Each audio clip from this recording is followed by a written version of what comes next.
retirez le voile. Ayant donc, frères, la hardiesse d'entrer dans le lieu très saint par le sang de Jésus. Hébreux chapitre 10, verset 19. Parmi les paroles célèbres des pères de l'Église, aucune n'est mieux connue que celle d'Augustin. Tu nous as formés pour toi-même, et nos cœurs sont agités jusqu'à ce qu'ils trouvent leur repos en toi. Dieu nous a formés pour son plaisir.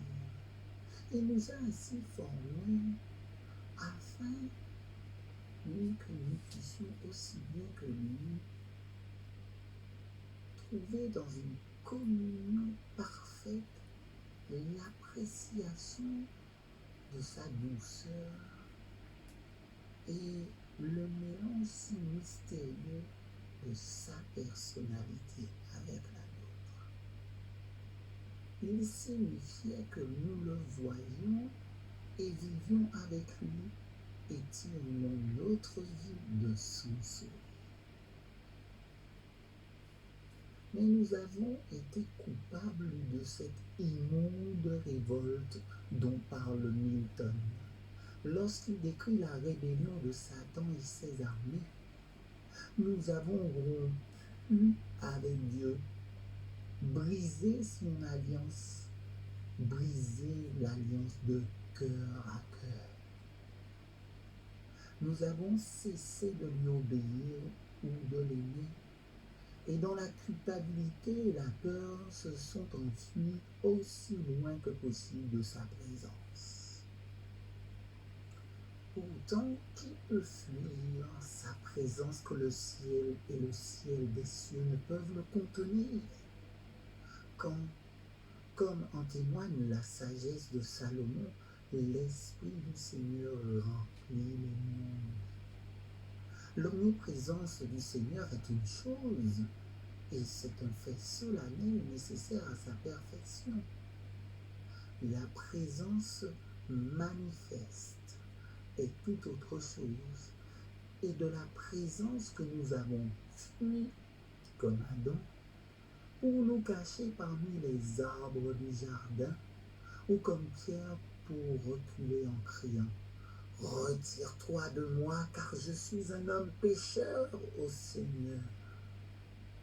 Ainsi, la vie de l'homme sur la terre est une vie loin de la présence avec un grand P, c'est-à-dire celle de Dieu, arraché à ce centre bienheureux qui est notre juste demeure, notre premier domaine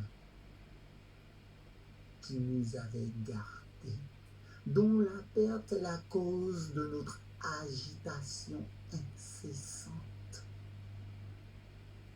Toute l'œuvre de Dieu dans la rédemption est de défaire les effets tragiques de cette révolte immonde et de nous ramener dans une relation juste et éternelle avec lui.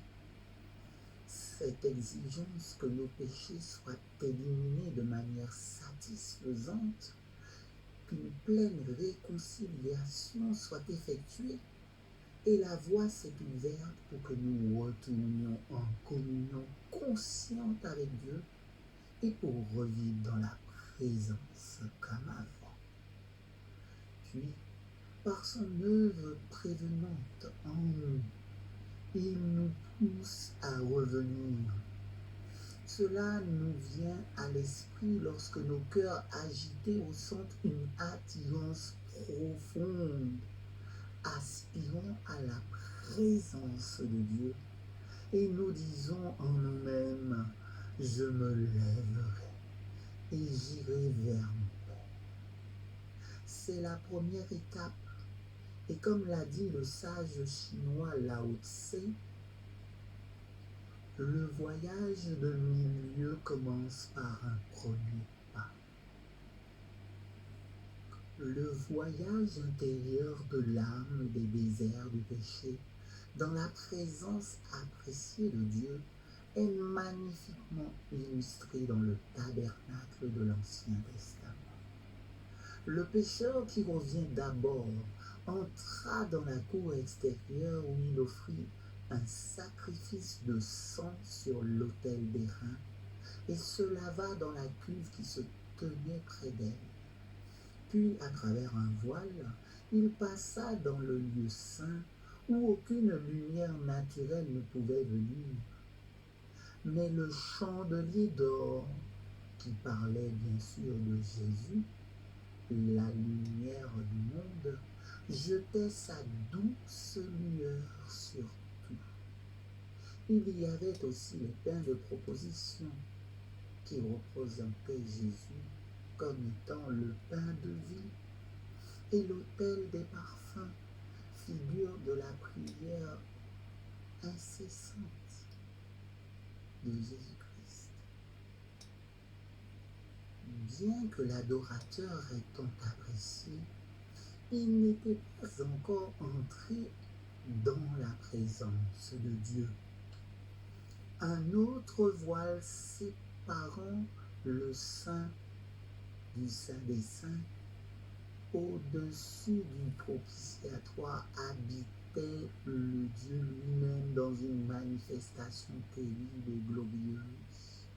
Alors que le tabernacle debout, seul le souverain sacrificateur pouvait y entrer, et cela il le faisait une fois par an avec du sang qu'il avait offert pour ses péchés et les péchés du peuple. C'est ce dernier voile qui s'est déchiré lorsque notre Seigneur a rendu l'Esprit sur le calvaire. Et l'écrivain sacré, qui n'est autre que l'Esprit Saint, explique que cela, la déchirure du voile a ouvert la voie à chaque adorateur du monde pour venir par cette voie nouvelle et vivant directement dans la présence divine.